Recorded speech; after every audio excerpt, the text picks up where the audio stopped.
Բիլիարդի աշխարհահռչակ մարզիկ, աշխարհի բազմակի չեմպիոն մեր հայրենակից Իոսիֆ Աբրամովը Հայաստանում է։ Նա իր կոչումները ստացել, իսկ հաղթանակները գրանցել է դեռ պատանեկան տարիքից։ 10 տարեկանում կարողացել է հաղթել աշխարհի եռակի չեմպիոնին, իսկ դրանից հետո արժանացել բազմաթիվ չեմպիոնական կոչումների ու հեղինակել բացառիկ հնարքներ բիլիարդում։ Հիմա հայրենիքում է նոր ծրագրերով։ Շատ ուրախ եմ հանդիպան համար, շատ լսել ենք, ամբողջ աշխարհը քո մասին լսել է, որ դու կարողացել ես աշխարհի չեմպիոն դառնալ,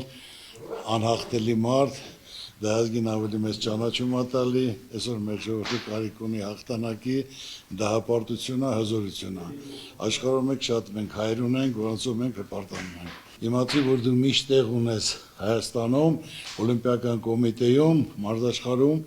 բոլորն այդ քեզ ճանաչում են, հարգում են, սիրում են, ինչ որ հարց լինի, ցանկացածով պատրաստ ենք, դա մեզ հպարտություն է, դու էլ իմանաս, որ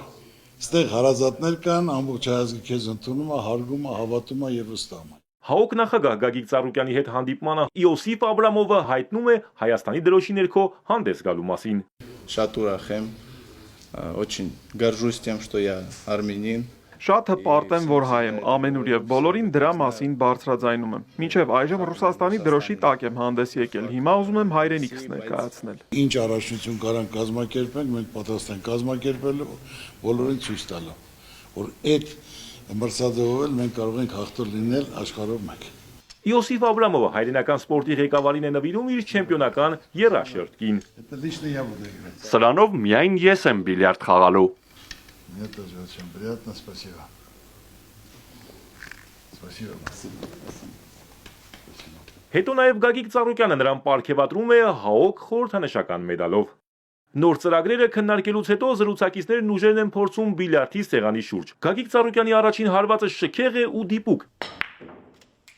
Իսկ բարձր կարգը հաջորդ հարվածներով ցույց է տալիս նաև Աբրամովը։ Ընկերական մրցախաղն ավարտվում է ջերմ ձեռքսեղմումով։ Արամ Մանուկյան, Ալեքսանդր Կիրոյան, Սիմիկ Մայիլյան, Էպիկենտրոն։